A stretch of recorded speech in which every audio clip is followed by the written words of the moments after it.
Horasa Manginang, ini adalah bahan khotbah untuk pertangyangan tanggal 9 September saat tanggal 15 September 2024, Minggu ke-16 Dung Trinitatis.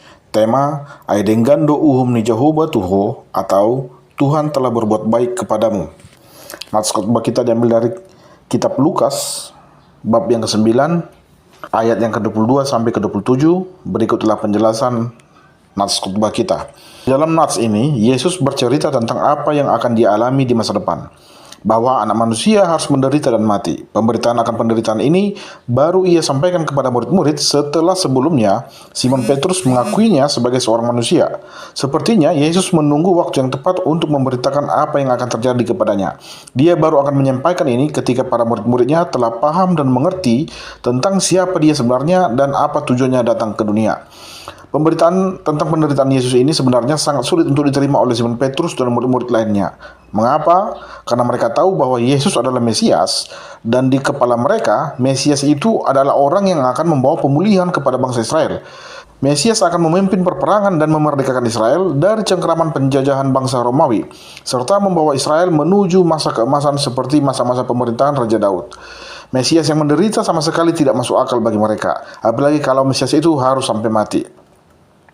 Setelah murid-muridnya mendengar apa yang akan terjadi kepadanya, Yesus kembali mengingatkan mereka, jika mereka benar-benar mau mengikut Dia, maka mereka harus mempersiapkan diri untuk menderita. Sebab Yesus tidak pernah menjanjikan bahwa orang yang mengikut Dia akan mendapatkan kenikmatan dunia, kemegahan, kekayaan, dan ketenaran. Sebaliknya, orang yang mengikut Dia akan dibenci, disiksa, dianiaya, bahkan sampai dibunuh hanya oleh karena namanya. Inilah yang Yesus maksud dengan memikul salib di ayat 24.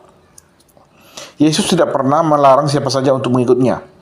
Yesus tidak pernah menolak orang yang ingin menjadi pengikutnya dengan berkata, "Maaf, kamu tidak layak bagiku."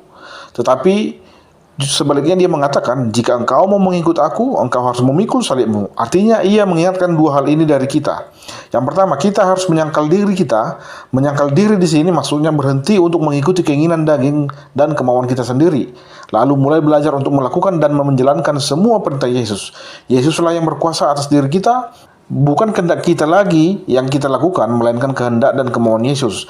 Ini sangat sulit dilakukan sebab seringkali perintah Tuhan sepertinya bertentangan dengan keinginan kita, bertentangan dengan akal pikiran, dan bertentangan dengan harapan kita. Kebanyakan orang menginginkan kebebasan, bebas memilih apa yang ingin dia lakukan, bebas melakukan apa saja yang dia mau.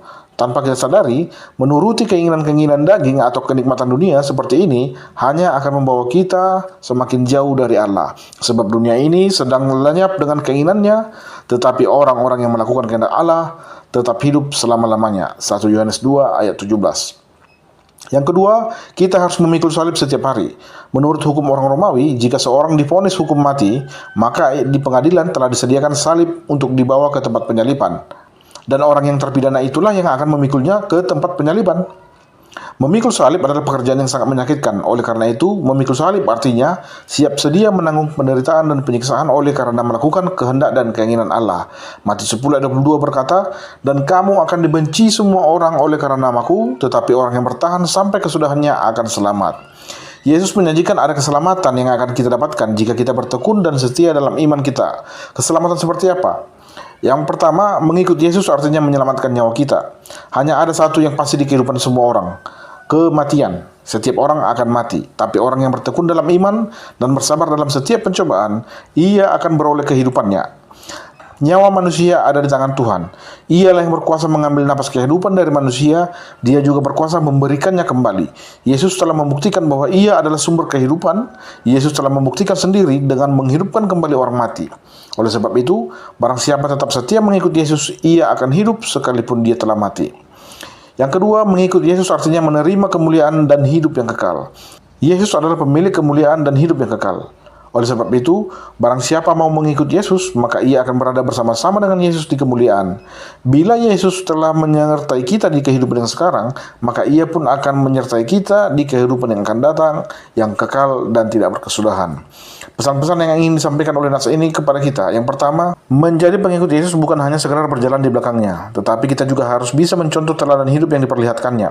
Menjadi orang yang melakukan semua yang Dia ajarkan kepada kita. Yesus berkata, "Kasihilah musuhmu dan berdoalah kepada mereka yang menganiaya kamu."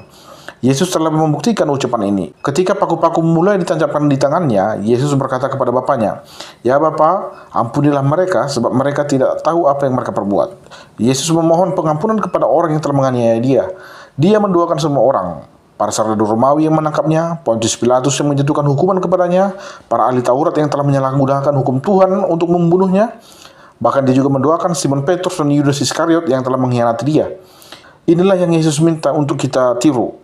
Dan memang ini sangat sulit. Bila kita membenci seseorang, jangankan untuk mendoakannya, mendengar namanya saja disebutkan, mungkin sudah membuat kita jengkel.